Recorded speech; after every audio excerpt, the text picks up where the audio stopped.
말씀 보겠습니다. 요한복음 21장이요. 요한복음 21장 18절부터 25절까지요.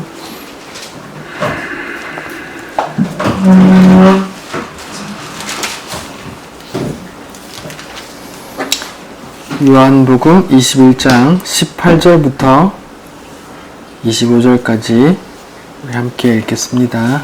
시작. 내가 진실로 진실로 내게 이르노니 네가 젊어서는 스스로 띠띠고 원하는 곳으로 다녔거니와 늙어서는 내 팔을 벌리리니 남이 내게 띠띠우고 원하지 아니하는 곳으로 데려가리라. 이 말씀을 하심은 베드로가 어떠한 죽음으로 하나님께 영광을 돌릴 것을 가리키심이로라. 이 말씀을 하시고 베드로에게 이르시되 나를 따르라 하시니 베드로가 돌이켜 예수께서 사랑하시는 그 제자가 따르는 것을 보니 그는 만찬석에서 예수의 품에 의지하여 주님을 파는 자가 누구오니까 묻던 자더라. 이에 베드로가 그를 보고 예수께 여짜오되 주님, 이 사람은 어떻게 되겠사옵나이까? 예수께서 이르시되 내가 올 때까지 그를 머물게 할지라도 내게 무슨 상관이냐? 너는 나를 따르라 하시니라. 이 말씀이 형제들에게 나가서 그 제자는 죽지 아니하였다 하였으나 예수의 말씀은 그가 죽지 않겠다 하신 것이 아니라 내가 올 때까지 그를 머물게 하고자 할지라도 내게 무슨 상관이냐 하신 것이로다. 이 일들을 증언하고 이 일을 기록한 제자가 이 사람이라. 우리는 그의 증언이 참된 줄 아노라. 예수께서 행하신 일이 이외에도 많으니 만일 낱낱이 기록된다면 이 세상이라도 이 기록된 책을 읽기에 부족할 줄 아노라. 아멘. 네. 요한복음의 마지막 본문이에요. 요한복음 20장 31절로 끝나도 이상이 없다고 지난 시간에 말씀을 드렸어요. 20장 30절 31절에 이 책을 기록한 목적은 이렇게 나오고 너희로 예수께서 하나님의 아들 그리스도이심을 믿게 하려 하고 또 그 이름으로 힘입어 생명을 얻게 하려 함이라 라고 목적을 딱 썼으니까 거기서 끝내도 되는데 21장에 붙은 이유를 저희가 지금 한 2주 동안 보고 있는 거잖아요. 이유를 한마디로 대면 다시 무너져 있던 그 제자들을 다시 일으켜 세우기 위함인 거죠. 그 당시에만 해도 이제 제자들은 다 부인했었고, 이렇게 마음이 다 무너져 있었고, 또 갈릴리로 가서 만나자고 했는데 갈릴리에서 다시 배 타고 나가서 물고기 잡고 있었고, 네, 그런 상황이었던 거죠. 특히 이제 베드로는 자기가 말하자면 수제자다. 첫째 노릇하면서 나를 따르라 하면서 딴 놈 다 부인해도 저는 부인 안 할 겁니다. 딴 놈 다 안 가도 저는 따라갈게요. 그게 감옥이든 어디든 따라가겠습니다. 목숨 걸고 따라가겠습니다. 걱정 마십시오. 이렇게 말했던 베드로가 제일 심할 거 아니에요. 말하자면. 그래서 이 본문에 베드로에게 3번 네가 나를 사랑하느냐라고 묻는 장면이 있는 거죠. 예수님께서 베드로에게 그렇게 질문하면서 말씀을 하셨죠. 내 양을 먹으라, 내 양을 치라 이렇게 말씀하셨는데 그러니까 예수님께서 요구하는 조건은 딱 하나였어요. 네가 어디 가서 신학교 졸업증 갖고 와. 아니면 헌금 얼마 하고 와. 그러니까 아니고 딱 한 가지 조건을 말했어요. 그게 뭐예요? 네가 나를 사랑하니? 이거였죠. 베드로가 예전 같았으면 자기 힘으로 그걸 말이라고 합니까? 내가 얼마나 지금 처자식 다 떼놓고 내가 왔잖아요. 이러면서 이랬을 텐데 베드로가 되게 겸손해진 모습으로 제가 주님 사랑하는 줄 주님이 아십니다. 이러면서 그랬단 말이죠. 그렇게 내 양을 치는, 주의 양을 치는 거죠. 목사의 양이 아닙니다. 어떤 교주의 양이 아니죠. 주님의 양입니다. 주님의 양을 치는데, 주님의 양은 누구의 목소리를 안다 그랬죠? 주인의 목소리를 안다 그랬죠. 우리 주인의 목소리를 알고, 또 예수님께서 본인이 하늘에서 내려온 생명의 떡이라고 말했으니 뭘로 먹여야 돼요? 주님의 양은 주님의 말씀으로 먹여야 된단 말이에요. 주님의 사랑으로. 다른 거 전하면 안 되는 거죠. 그러니까 교회에서 인간관계 잘하는 법, 뭐 이렇게 나를 힘들게 하는 사람에게 하는 어떤 지혜, 이 말씀, 이렇게 하면 안 된단 말이에요. 그렇게 제목은 달았더라도 이렇게 그 안에 예수의 말씀이 들어가 있어야 되는 거죠. 얼마나 감사한 거예요. 내 양을 먹이라, 내 양을 치라라고 하는데 주님이 요구하시는 조건은 네가 날 사랑하느냐라는 조건인데, 이 사랑이라는 것도 베드로는 너무 잘 알잖아요. 내 힘으로 안 되는구나라고 알 거 아니에요. 그에게 묻는다니까요. 그에게. 내 힘으로 안 되는구나. 베드로가 거짓말하는 게 아니잖아요. 그때는 그렇게 목숨 걸고 따르겠습니다라고 말할 때는 진심이었다니까요. 영어로는 뭐 serious. 진심으로 그렇게 말했잖아요. 근데 뭐예요? 그게 안 되더라라는 걸 자기가 경험으로 아는 거잖아요. 그러니까 그에게 네 힘으로는 안 되는데 날 사랑하니? 라고 물으신다는 건 뭐예요? 뭘까요? 어떤 의미일까요? 제가 생각한 건데, 네가 날 사랑하느냐라는 말은 네가 내 사랑을 아느냐? 이제 알겠니? 이런 말 같아요. 네 힘으로 날 사랑할 수 없다는 것도 알겠지? 그리고 내가 그런 너에게 다시 찾아와서 이렇게 사랑하는 내 사랑도 이제 알겠니? 내 사랑 알면 내 사랑 할 수 있을 거야. 내 사랑 알면 돼. 그거 나누어 줘. 이런 말이란 말이에요. 그러니까 베드로에게 그런 질문 하신다는 것 자체가, 베드로라는 사람은 자기 힘과 의지로 내가 사랑해 볼게요 라고 했던 사람, 그게 또 내 힘으로 안 되는구나 라고 경험으로 팍 이렇게 뇌리에 꽂힌 사람에게 하신 말씀인 거예요. 뭐 바리새인처럼 뭐 변화받기 전에 바울처럼 내가 다 내 율법 다 지키고 내가 사랑하고 있습니다 라고 말한 그런 사람한테 말한 게 아니에요. 베드로에게 말했다고. 그렇게 제자들의 대표, 다 무너지고 다 부인하고 다 도망가 버린, 내 힘으로 안 되는구나, 내 힘으로 주를 따를 수 없구나 라고 경험적으로 이렇게 인식한 그에게 복음이, 주의 사랑이 이제 확인되는 거란 말이에요. 이걸 모르면 복음에 자꾸 자기 힘으로 접근하려고 한단 말이에요. 자기가 뭔가를 해서 자기 걸 뭔가 들고 이제 가려고 하는데, 그러면 아직 시작도 못 하는 거란 말이에요. 이렇게 무너지고 내가 하는 게 아니구나라고 깨닫고 그때부터 이제 주의 사랑을 알아가는 거죠. 이런 배경 없이 이제 예를 들어서 어느 목사님이 기독교는 내가 신에게 공을 들이는 게 아닙니다. 하나님께서 하신 걸 우리가 그냥 그저 받는 게 기독교입니다라고 말해도 못 알아듣는다니까요. 그렇게 그렇지.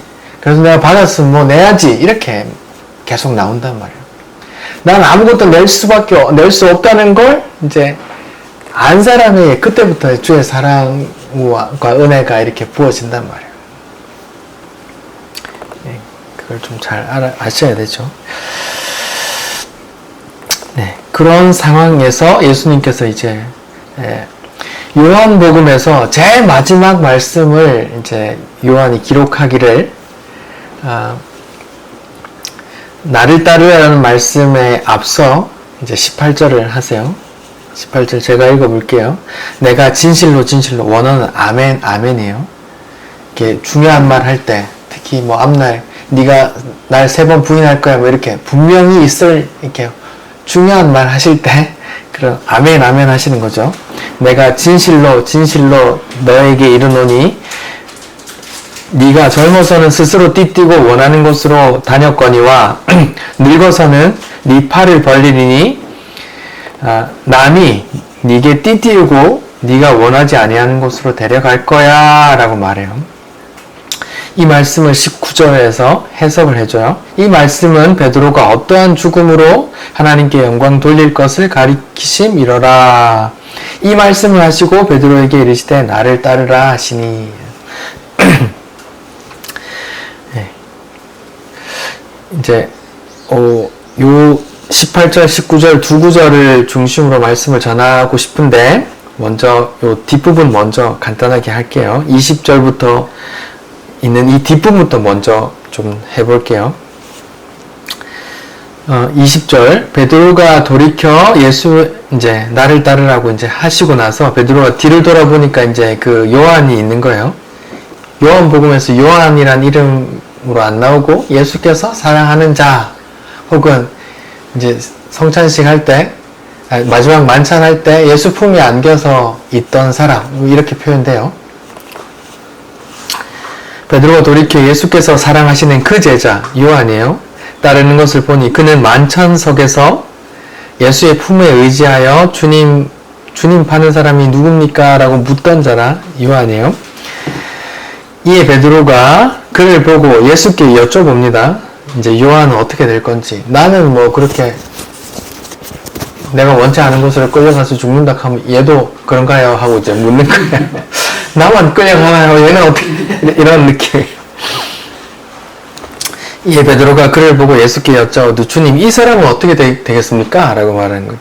그러니까 예수님께서 내가 올 때까지 그를 머물게 하고자 할지라도 네게 무슨 상관이냐? 너는 나를 따르라. 한 번 더 나를 따르라.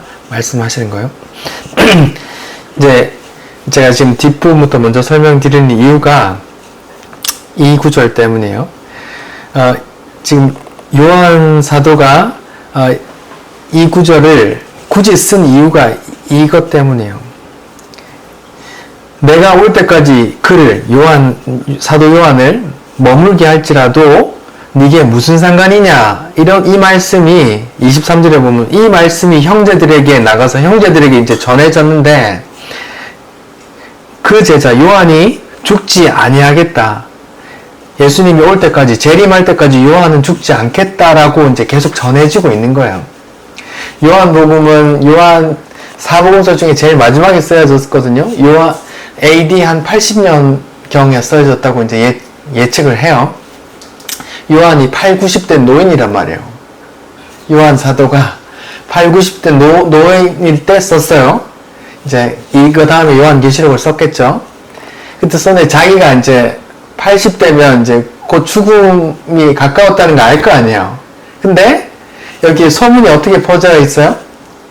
이 말씀이 이렇게 자꾸 퍼져가는데 어떻게 퍼져가요? 요한 사도는 예수님 재림할 때까지 안 죽는데 예수님이 재림할 때까지 요한은 안 죽는데 그러면 요한이 예수님 안 하는데 죽어버리면 이게 꼴일 거 아니에요. 말씀의 권위가 없어지고 이게 다 불안해? 그리스도고 예수가 이게 다 거짓말이네 이렇게 이제 혹시 믿음이 흔들릴까봐 이 구절을 달아놓는 거예요. 본인이 지금 그 가운데 있었잖아요. 예수님이 베드로하고 말하는 가운데 있었잖아요. 그래서 들었잖아요. 근데 사람들은 어떻게 돼요? 자꾸 소문이 퍼져나가는 거예요. 요한은 예수님 재림할 때까지 안 죽는데라는 말이 자꾸 퍼져. 그럼 요한 지금 이렇게 80대 된데 예수님 재림이 가까웠네. 막 이렇게 이제 인식을 하는 거예요. 그래서 요한이 이제 쓸 때, 요한복음을 마무리할 때 이걸 붙여놓는 거예요. 그 말이 아니야 하면서 이제 이렇게 하는 거예요. 23절 이 말씀이 형제들에게 나가서 그 제자는 죽지 않겠다 하였으나 형제들에게 그렇게 소문이 났어요. 예수님 재림할 때까지 요한은 죽지 않는다 라고 소문이 났으나 예수님의 말씀은 그게 아니란 말이에요. 그가 죽지 않겠다 하신 것이 아니라 내가 올 때까지 예수님 재림할 때까지 그를 머물게 하고자 할지라도 니하고 무슨 상관이야 이렇게 말하는 거라고 이제 한 번 더 설명해 줘요. 그러니까 자기가 죽어도 놀라지 마. 내가 죽어도 예수님 오기 전에 내가 죽어도 그런 거 이 거짓말 아니야. 이렇게 말하고 싶었던 거예요. 이해 가세요? 아니요. 네, 그러니까 이제 할지라도 머물게 할지라도 이렇게 말했어. 나 이렇게 계속 재림할 때까지 살려줄 거야. 이렇게 하신 말씀이 아니야. 이렇게 말한 거예요. 할지라도 니하고 상관없으니까 넌 날 따라와. 이렇게 말했던 거예요. 그리고 24절에 이 일들을 증언하고 이 일들을 기록한 제자가 이 사람이라. 지금 자기 이 요한복음을 쓴 사람이 자기라는 거예요. 그 사람이란 말이에요. 쓰는 거니까 내가 이렇게 지금 직접 그 듣고 막 쓴 거니까 내 말 들어. 잘못 퍼져 있어. 내 말 들어. 이렇게 하는 말이에요. 우리는 그의 증언이 참된 줄 아노라. 예수께서 행하신 일이 이외에도 많으니 낱낱이 기록되면 이 세상이라도 기록된 책에 두기 부족할 줄 아노라. 이렇게 이제 뭐 이렇게 마무리하는 거죠. 이렇게 마무리하고 18절, 19절 말씀으로 좀 말씀을 나눠볼게요.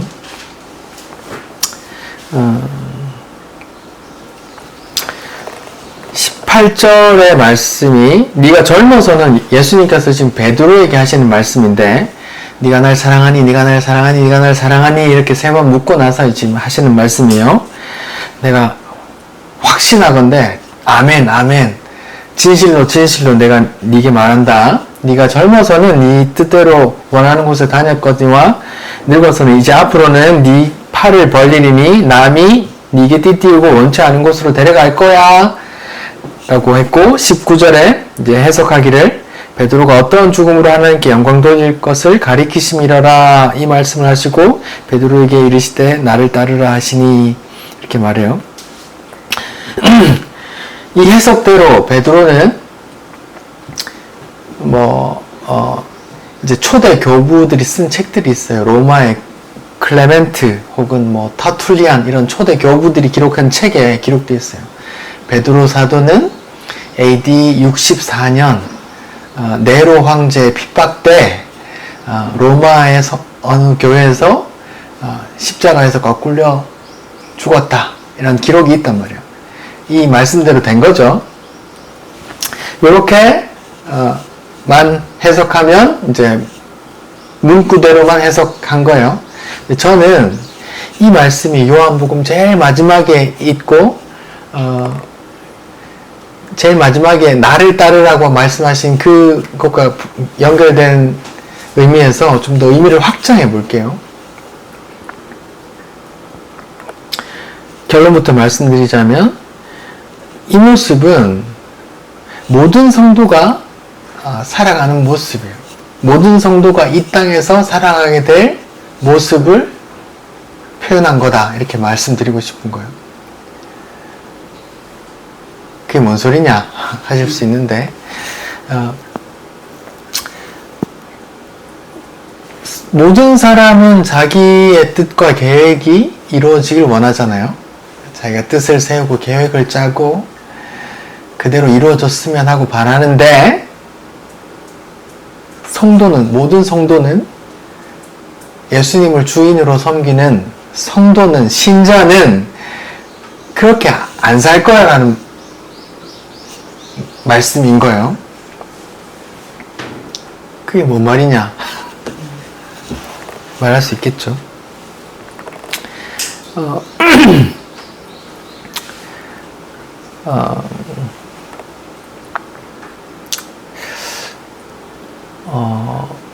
여러분 예수님께서 왜 이 땅에 오셨죠? 하나님은 왜 이 땅에 예수님을 보내셔야 했어요? 예, 죄사함을 주기 위해서죠. 모든 인류를 아니죠. 자기가 창세전에 택한 백성을 자기 백성의 죄를 해결하기 위해서 예수님을 보내신 거예요. 하나님 입장에서는 어떤 문제를 해결하려고 자기 메시아를, 자기 아들을 보내신 거예요. 문제를 해결하기 위해서. 그러니까 해결책이 도착하는 예수가 오는 이 땅은 하나님 보시기에 어떤 문제가 있는 곳이란 말입니다. 이 세상은 어떤 문제가 있어요? 이 세상은 어떤 문제가 있어요? 죄로 가득 차. 죄로. 아무 문제 없는데 죄가 있고 법이 있지, 법대로 다 잘 되고 있잖아, 이렇게 생각할 수 있는데, 성경에서 말하는 죄는 하나님을 떠난 그 상태를 죄라고 하는 거죠. 하나님 입장에서는 이 땅에 문제가 있는데 무슨 문제예요? 하나님을 저버렸어요. 하나님을 알면서도 하나님 모른 척 살고 있고 자기들이 주인 되어 왕 되어 살고 있단 말이에요. 그런 세상이 하나님 보시기에는 문제인 거예요. 간단한 문제가 아니에요. 하나님 그걸 가만히 못 두고 봐. 다 이렇게 쓰레받기로 쓸어 담아서 이렇게 불구덩이에 던지시려고 한단 말이에요. 그게 성경이 보는 이 땅의 현실이란 말이에요. 크리스찬이 이 상태를 알아야죠. 이 상태를 알아야 복음이 들린단 말이에요. 나도 저 수많은 사람들이랑 같이 이렇게 하나님의 빗자루질에 담겨서 같이 불구덩이에 던져지면 안 되는데 라는 생각이 있어야 된단 말이에요. 그래서 복음이, 예수님 오심이 복음으로 들려야 된단 말이에요. 이 땅에 문제 없는데, 잘 사는데, 죄가 있지만 법이 있어서 잘 해결하고 잘 사는데, 아무 문제 없다고 생각하면 복음이 아니라니까. 예수님 오시고 예수님이 죽으신 게 전혀 기쁜 소식이 아니란 말이에요. 정말 듣기를 고대하던 그런 소식이 아니란 말이에요. 복음이 기쁜 소식, 정말 듣고 싶은 소식이 되려면 이 땅이 처한 상황을 알아야 돼. 이 땅이 하나님의 심판을 앞두고 있구나.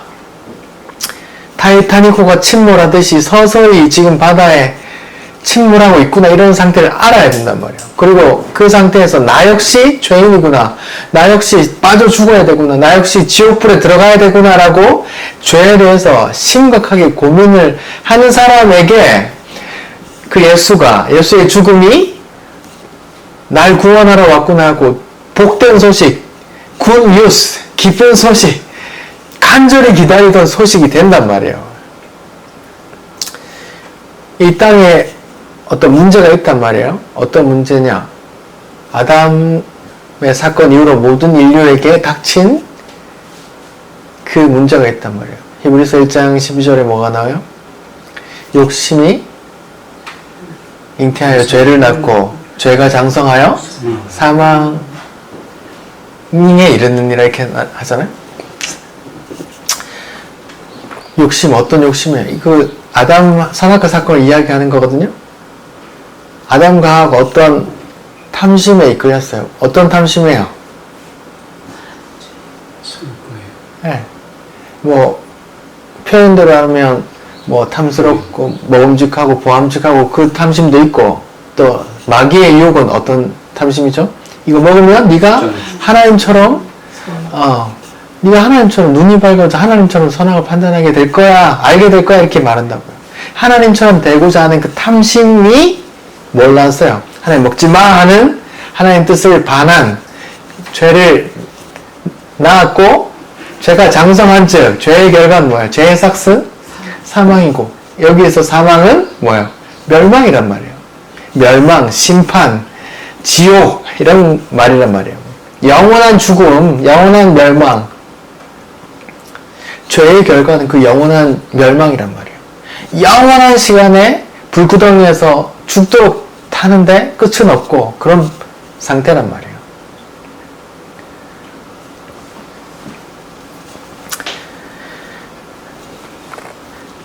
그러니까 이 세상은 아담 이후로 모든 인류에게 죄가 들어오고 사망이 들어와서 그렇게 하나님의 진노 가운데, 저주 가운데 있는데, 이들이 사는 방식이 어때요? 하나님을 의식해요? 하나님 의식 안 해요? 하나님 없는 것처럼 살아요? 다른 말로 뭐예요? 자기가 뭐가 돼요? 자기가 주인이 되어, 자기가 왕이 되어, 자기가 신이 되어 산다고요. 안타깝지만 이런 메시지가 교회에서도 나온다고요. 네가 원대한 꿈을 갖고 네 꿈을 이루기 위해 기도해라. 기도하면 하나님께서 다 이루어 주실 거야 라고 한다니까요. 내가 세우는 내 꿈과 내 계획은 내 거예요, 하나님 거예요? 내 거예요. 내가 한때 꿈을 꿨어요. 변호사가 돼야지. 그래서 억울한 사람들 내가 변호해줘야지라는 꿈을 가졌어요. 그 꿈을 위해서 매일같이 3년이고 새벽 기도 한 번 안 빠지고 계속 그렇게 기도하면서 살았단 말이에요. 내가 변호사 되는 게 하나님의 꿈이 하나님의 뜻이 아니란 말이에요. 하나님의 뜻은 뭔데요? 성경에 나와 있는 하나님의 뜻은 하나예요. 아들을 보고 믿는 자에게 영생을 주는 것. 그게 하나님의 뜻이에요. 하나님의 일은 뭐예요? 하나님께서 보낸 자를 믿는 것을 하나님의 일이라 그래요?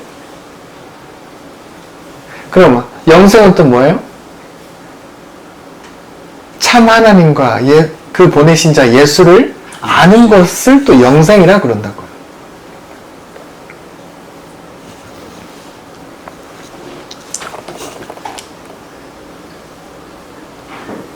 이 세상은 어떻게 살아요? 각자가 다 자기가 자기 삶의 주인이 돼요. 그렇게 살고 있어요. 그게 뭐 문제인데, 그게 성경의 문제란 말이에요. 이 세상이 심판받을 그런 상태라니까요. 자기가 자기 뜻을 세우고 자기 계획을 쌓고 그 계획을 이루기 위해서 일평생 허비하다가 난 이렇게 가는구나 하고 그냥 눈 감고 죽는 거, 이런 상태가 하나님의 저주 가운데 하나님과 단절된 상태에서 자기가 하나님처럼 되어 살고 있는 그 상태란 말이에요. 심판받을 상태에. 그런데 교회 다니는 사람 역시 뭘 바래요? 내 뜻이 이루어지도록 하나님께 간절히 기도하고 또 뜻을 이루는 사람 보고 부러워하고 하나님께 복받았다라고 한단 말이에요. 그거 아닙니다. 자기 뜻을 세우고 자기 원하는 대로 자기 마음대로 다 하고 다 이루고 사는 것, 그 축복이 아니란 말이에요. 로마서 1장을 한번 찾아봅시다. 로마서 1장에 하나님의 저주받을 상태가 나오는데 그 뭐라고 표현하는지 한번 봅시다. 로마서 1장 18절부터 제가 볼게요. 로마서 1장 18절. 하나님의 진노가 나와요. 하나님의 진노가 지금 이 땅에 내려져 있단 말입니다. 하나님의 진노가 불의로 진리를 막는 사람들의 모든 경건치 않음과 불의에 대하여 하늘로부터 하나님의 진노가 이 땅에 내려지는데, 하나님의 진노받을 상황이 어떤 상황인가 쭉 나와요. 20절. 창세로부터 그의 보이지 아니하는 것들 곧 그의 영원하신 능력과 신성이 그 만드신 만물에 분명히 보여 알려졌는데 그러므로 그들이 핑계치 못할 거다. 만물 속에 하나님의 계심을 담아놨단 말이에요. 그래서 모든 사람 나 몰랐는데 하나님 계신지 몰랐는데요 라고 아무도 핑계치 못하게 해놨단 말이에요. 해가 정시에 뜨고 정시에 내리고 계절 변화가 있고 바다가 육지 해안선이 있고 꽃이 피고 열매가 맺히고 그 모든 상황 속에 하나님이 뭔가를 심어놨단 말이에요. 하나님이 계시다는 걸 심어놨는데 난 몰랐는데요. 나한테 하나님이 있다고 말해준 사람 아무도 없었는데요 라고 누가 핑계해도 아무 소용 없단 말이에요. 다 알게 만들어놨단 말이에요. 21절. 하나님을 알되 하나님을 영화롭기도 아니하고 감사하지도 아니하고 오히려 생각이 허망해지고 미련한 마음이 어두워졌나니. 이렇게 이 세상은 하나님께 대하여 어두워졌단 말이에요. 어둡다는 게 뭐예요? 잘 모른단 말이에요. 하나님께 대하여 깜깜해. 하나님에 대한 깜깜이 눈 감고 사는 자들이 소경이란 말이에요. 그 상태가 어떤 상태냐? 22절. 스스로 지혜 있다고 하고 실은 썩게 되어서 썩어지지 아니하는 하나님의 영광을 썩어질 사람과 새와 짐승과 기어다니는 동물의 모양의 우상으로 바꾸었느니라. 이게 무슨 말이냐면 스스로 지혜 있다 하면서 하나님께 영광을 돌려야 할 모든 이 피조물이 다른 것에 영광을 돌리더라 이 말이에요.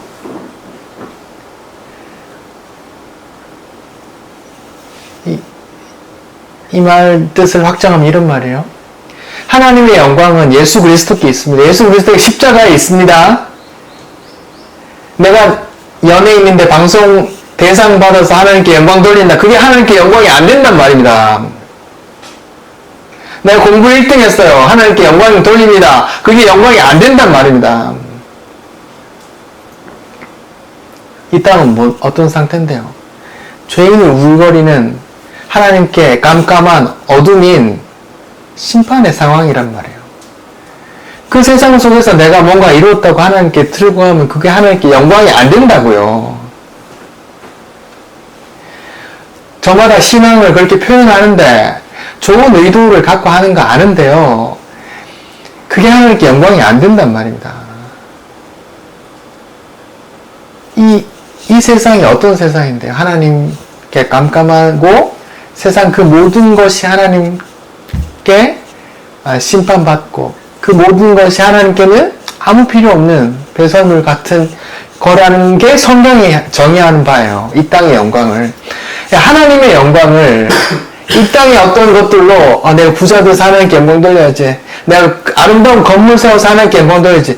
다 아니란 말입니다. 하나님께서 영광 안 받는단 말이에요. 영광이 안 되는 거란 말입니다.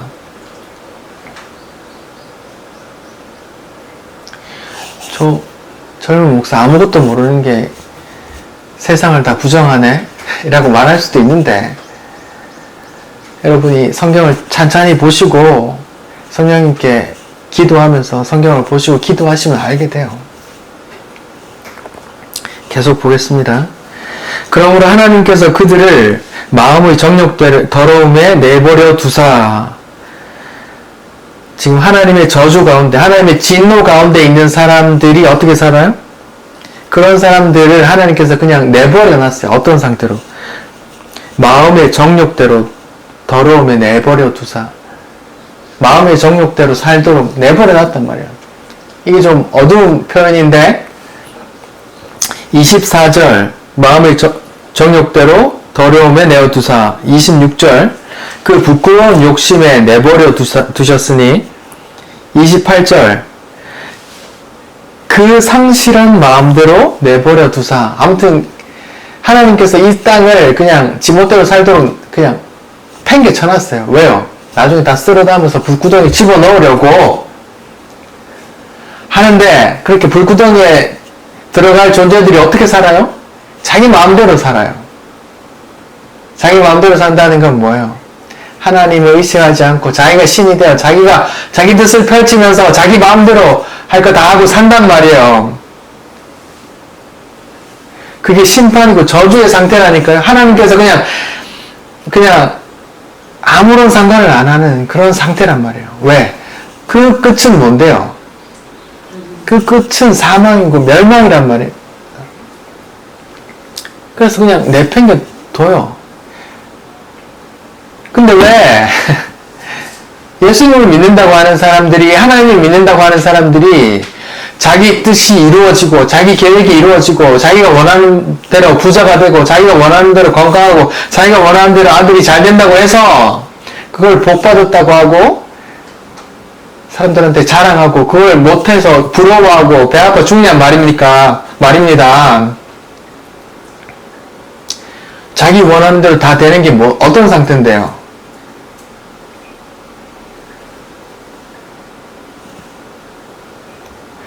모든 사람이 그런 건 아니겠지만 아무튼 심판받을 사람의 특징들이 뭐예요? 자기 마음의 정욕대로 다 그렇게 다 이루고 산단 말이에요. 거침없이 하나님이 막지를 않으세요. 그냥 저거 할 거 간절히 부자가 되기 위해 새벽부터 끝까지 막 열심히 일해? 부자가 되도록 놔둔다고요. 자기가 뭔가 추구하는 게 있어 그 간절히 원해 그 추구하도록 놔둔단 말이에요. 하나님께서 간섭 안 하신다니까요. 그게 저주받은 상태, 심판의 상태예요. 이제 그런 거 부러워하시면 안 돼요. 근데 요한복음 제일 끝에 예수님께서 제자들에게 하는 말씀이 있는데 뭐라고요? 근데 이제 네가 원하는 대로 못 살 거야 이렇게 말한다고요.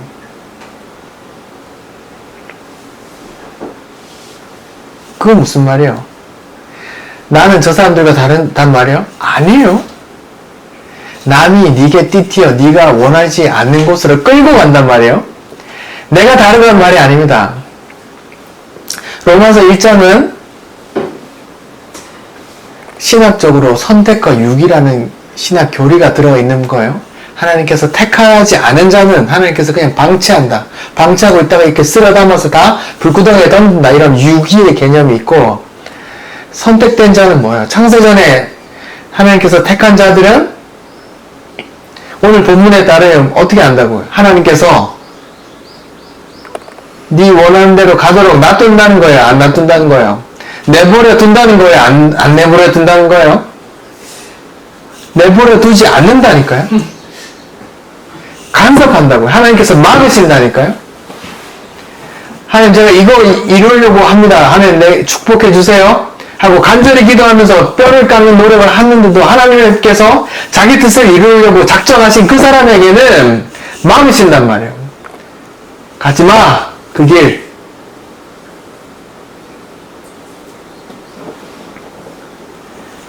그러니까 그런 의미로 보면 이 땅의 사람들은 두 종류로 나눠요. 어떤 사람이에요? 자기 뜻대로 막힘없이 그냥 막 이렇게 사는 사람이랑 자기 뜻이 계속 이렇게 막히고 꺾이고 하면서 자기가 원치 않은 방향으로 끌려가는 어떤 두 종류의 사람이 있단 말이에요. 사람 자체가 다른 게 아닙니다. 다 죄인이에요. 다 똑같아. 다 자기가 원하는 걸 이루고 싶어 해.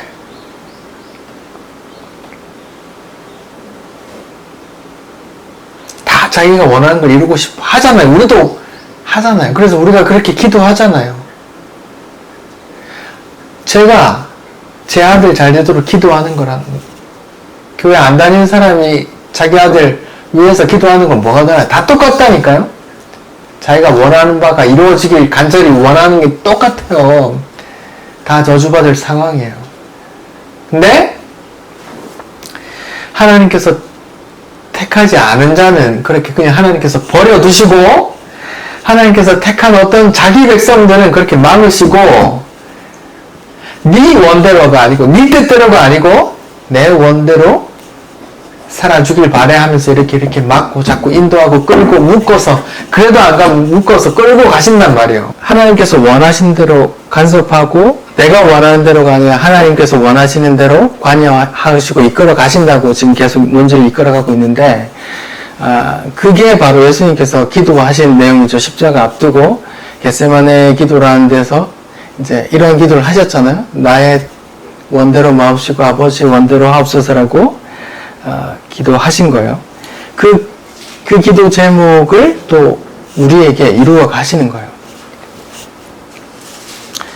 그 연장선상에서 예수님께서 또 이렇게 기도했어요. 요한복음 17장 11절에 나는 세상에 더 있지 아니하오나 그들은 세상에 있사옵고 나는 아버지께로 가옵나니 거룩하신 아버지여 내게 주신 아버지의 이름으로 그들을 보전하사 우리와 같이 그들도 하나가 되게 하옵소서. 그러니까 주님께서 이렇게 기도하세요. 우리와 같이 그들도 하나 되게 하옵소서라고 기도하시는 거예요. 예수님께서 죽기 전에, 십자가 지시기 전에 아버지 나의 원대로 마옵시고 아버지의 원대로 하옵소서라는 기도는 하나님과 하나됨의 기도거든요. 하나님과 내 뜻, 하나님 뜻 이렇게 해서 갈라짐이 아니라 내 뜻대로 마옵시고 아버지 뜻대로 하옵소서라는 기도는 하나님과 합치되는 기도란 말이에요. 그 기도 속에서 예수님께서 요한복음 17장에 또 기도하는데 기도의 내용이 뭐예요? 그들도 우리와 같이 하나 되게 하옵소서라고 기도한단 말이에요. 그들은 모든 인류를 위해서 기도하는 게 아니라 제자들, 그리고 제자를 통해서 믿게 된 그들을 말하는 거예요. 그들도 우리와 같이 하나 되게 하옵소서라고 하면 뭘까요? 하나님이 자기 걸 버리고 우리와 하나 되는 걸까요? 아닙니다. 우리가 피조물된 우리의 뜻이 비워지고 그 하나님의 뜻, 그 하나님의 복음이 귀한 게 이렇게 담기는 거죠. 그래서 예수님께서 그들도 우리와 하나 되게 해주십시오라고 하는 기도는 반드시 이루어지는 기도인데, 성도의 마음속에, 성도 안에서 성도의 자기 원함이, 자기 원하는 대로 살고 싶은 그 마음, 불신자와 똑같은 그 마음을 비워가시고 예수님께서 기도하신 것처럼 그런 기도를 하게 하신다는 거죠. 하나님, 나의 원대로 마옵시고 아버지의 원대로 하옵소서라고 기도하게 된단 말이에요. 그걸 또 다른 말로 하면 연합이에요. 유니온 크라이스트, 주님과 함께 하나 되는 거예요. 주님과 하나 되는데 내 50% 하나님 50% 주님 50%가 아니라 나는 제로 비워지고 주께서 다로 이렇게 연합되는 거예요. 그리고 또 예수님이 또 하나님의 다른 이름으로 오셨잖아요. 임마누엘로 오셨죠. 하나님이 나와 함께 하신다, 이런 뜻이잖아요. 그러니까 하나님께서 나와 함께 하신다는 말은 하나님께서 나와 함께 하시면서 내가 원하는 거 다 도와주시겠지가 아니라 예수님께서 기도하신 것처럼 하나님께서 늘 함께 계셔서 내가 원하는 대로 끊임없이 이 육체를 벗지 않는 한 계속 끊임없이 내 정욕대로 내 마음에 원하는 대로 살고자 하는데 그게 아니라 하나님께서 늘 함께 하시면서 성령께서 죄가 뭔지 의의가 뭔지 심판이 뭔지 계속해서 알려주신다는 말씀이세요. 그러니까 어떤 사람이 욕심대로 이루어진다고 해서 성도들이 부러워해서는 안 된단 말이죠. 그들의 끝은 사망, 멸망, 심판, 지옥이란 말입니다. 그러니까 성도들은 잠깐이면 지나가는 이 안개 같은 인생에서 하나님이 원하는 대로 끌려가다가 영원한 안식처로 가는 걸 이렇게 소망해야 된단 말이죠. 주님을 따르라 라고 말씀하시고 내 삶에 간섭하시고 내가 원하는 대로 마음의 정욕대로 가는 것을 그렇게 거기서 어떤 열매들을 죄악의 열매들을 맺어가는 것을 막으시고 또 묶어서 또 끌고 가신단 말이죠. 그게 주를 따르게 이끄시는 거고 그게 또한 복이란 말입니다. 끝으로 로마서 6장을 좀 읽고 마칠게요. 로마서 6장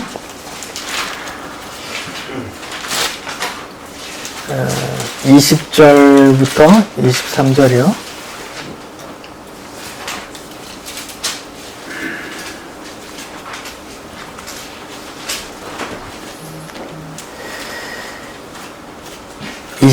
너희가 죄의 종 되었을 때에 의에 대하여 자유로웠느니라. 너희가 그때에 무슨 열매를 얻었느냐. 이제는 너희가 그 일을 부끄러워하느니 이는 그 마지막이 사망, 심판, 멸망이에요. 그러나 이제는 너희가 죄로부터 해방되고 하나님께 종이 되어 거룩함에 이르는 열매를 맺으니 그 마지막은 영생이라. 여기서 두 갈림길이 있단 말입니다. 죄의 종, 하나님의 종. 그러니까 사람은 두 종류예요. 죄의 종, 사단의 종이냐, 하나님의 종이냐, 이 두 종류란 말입니다. 죄의 싹은 사망이요, 하나님의 은사는 그리스도 예수 안에, 우리 주 안에 있는 영생이니라. 우리 모두 하나님의 종이 되어 예수 안에 있는 생명을 얻기를 바랍니다. 기도할게요.